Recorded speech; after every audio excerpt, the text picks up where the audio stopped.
प्रिय विद्यार्थी मित्र हो, कीर्ती कठियाचा दृष्टांत हा पाठ आपण अभ्यासणार आहोत आज. माहीम भट हे या पाठाचे लेखक आहेत. या पाठाची जी भाषा आहे ती 13व्या शतकातील भाषा आहे, हे आपण प्रथमतः लक्षात घेतलं पाहिजे. आणि माहीम भट हे जे नाव आहे,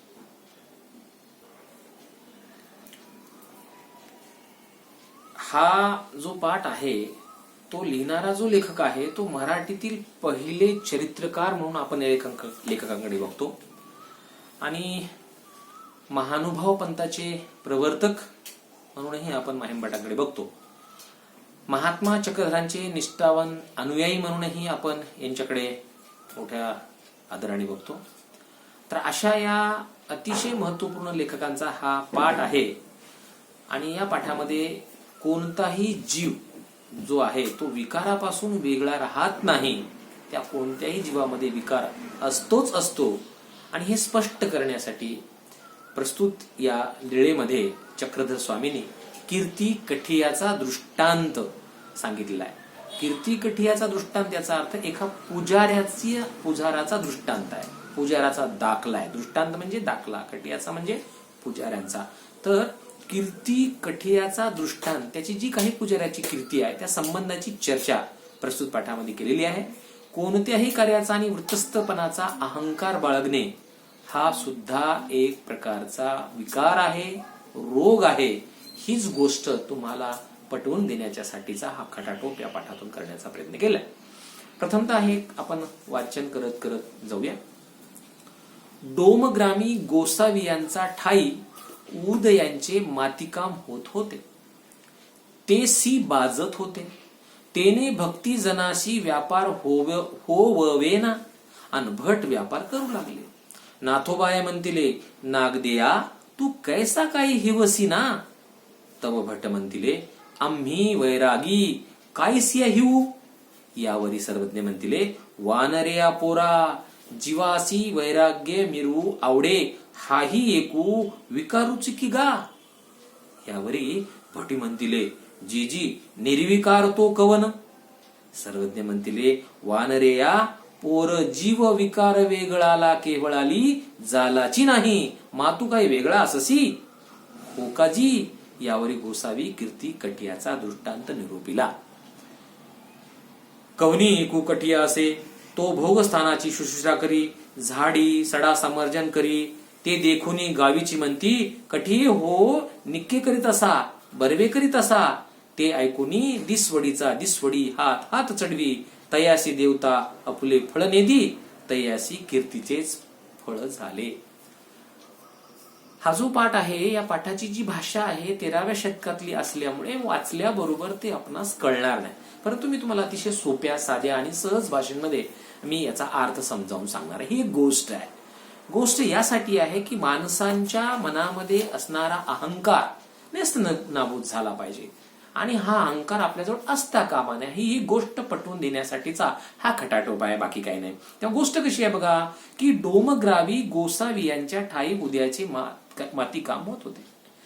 की डोमग्राम नावाचं जे काही गाव आहे, एके दिवशी या गावामध्ये एक मातीचं काम चालू होतं. आणि या मातीचं काम चालू असताना थंडीचे दिवस होते. तेसी भाजत होती म्हणजे थंडी खूप वाजत होती. आणि तेव्हा थंडी वाजत असल्यामुळे त्याने भक्ती जनाशी व्यापार होवेना. आणि फार कडाक्याची थंडी पडल्यामुळे व्यापाऱ्यांचा व्यापार होत नव्हता. आणि भट व्यापार करू लागले. नाथोबया म्हणतिले. आणि अशा वेळेस भट हे मात्र व्यापार करू लागले. एवढी थंडी असताना सुद्धा ही गोष्ट नाथोबांना जेव्हा कळाली तेव्हा नाथोबा म्हणाले, हे नागदेया किंवा हे नागदेवचार्या, तू कैसा काही हिवसी ना. तुला कसं काही थंडी वाजत नाही. थंडी वाजते ना, मग तू व्यापार कसं काय सुरू केलंस. तेव्हा भट काय म्हणतात बघा. तव भट म्हणतिले, आम्ही वैरागी कायसिया हिवू. ते त्यांनी दिलेलं उत्तर फारच अहंकारयुक्त होतं, हे आपण लक्षात घेतलं पाहिजे. ते असं म्हणतात की आम्ही वैरागी आहोत. आणि जी माणसं वैरागी असतात त्यांना थंडी वगैरे काही वाजत नसते. वैराग्याला कुठे थंडी वाजत असते काय? म्हणजे त्यांच्या बोलण्यामधला जो अहंकार आहे तो या ठिकाणी प्रतीत होतो. आम्ही वैरागी आहोत, वैराग्याला आणि थंडी, हे कसं काय शक्य आहे? कैसी आहे, कसं काय थंडी वाजणार आहे, ही वाजणार आहे?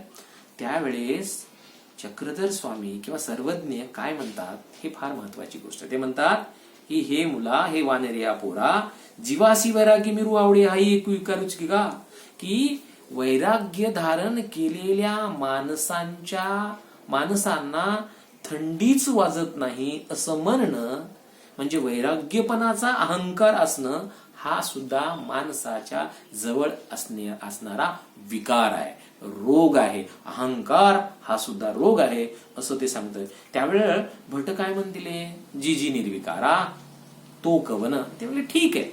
त्यांचं म्हणणं, भट असं म्हणाले की ठीक आहे की जर हा अहंकार असेल तर मग निर्विकार, निर्गुण, निराकार कोण आहे? मग तो कोण आहे? तो कवन, तो कोण आहे? तेव्हा सर्वज्ञ काय म्हणतात पहा, फार महत्वाची गोष्ट आहे. ते असं म्हणतात की जीव विकार वेगळा केवळाली जालाची नाही. हे असं म्हणतात की जीव विकारापेक्षा वेगळा असूच शकत नाही.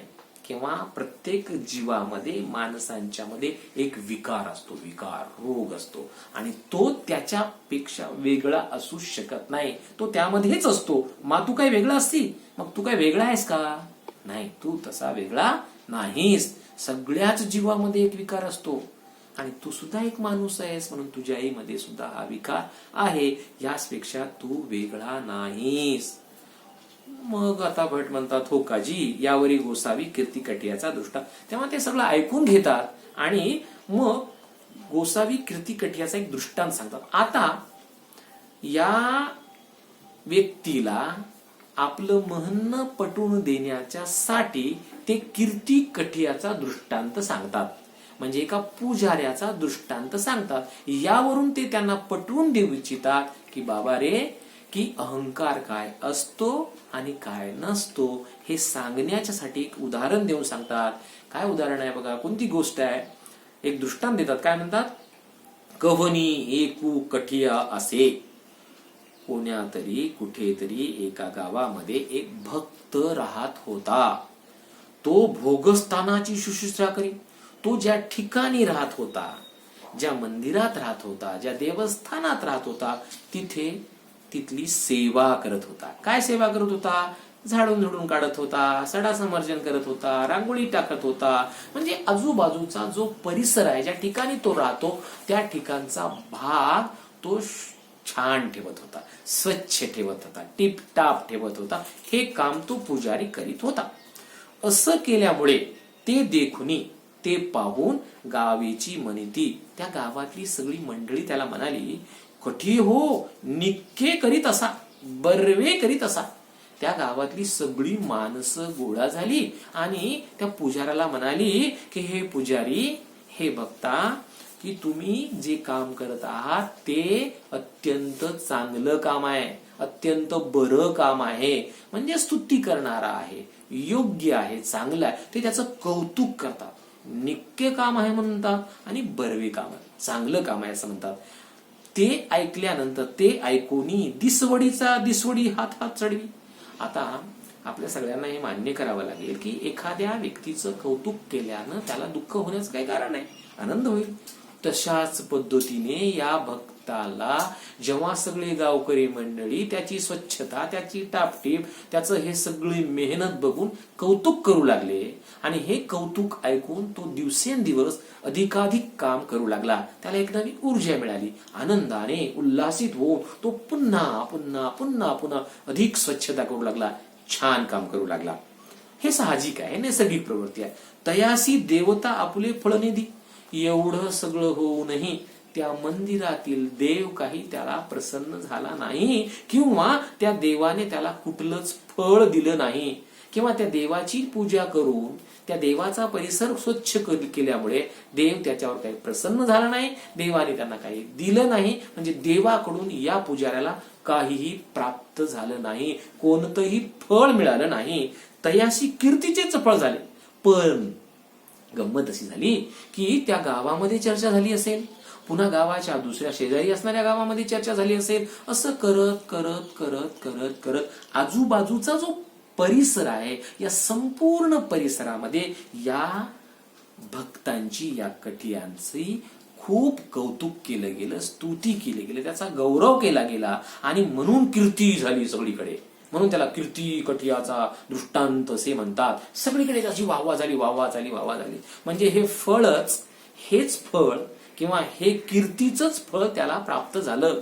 म्हणजे याचा अर्थ असा होतो की काहीतरी आपल्या जवळ कोणत्याही कार्याचा किंवा वृत्तस्थपणाचा अहंकार जर आपल्या जवळ असेल तर तो विकार आहे, विकार, रोग आहे. मग या पाठाच्या माध्यमातून लेखक माहीम भट यांना काय सांगायचं आहे? त्यांना हे सांगायचं आहे की बाबांनो, कोणताही जीव, मानवी जीव हा विकारापासून वेगळा राहत नाही. चक्रधर स्वामीने आपल्या बुद्धी कौशल्याने, आपल्या विचाराने, आपल्या चांगुलपणाने हे लोकांना पटवून देण्याचं काम केलं आहे की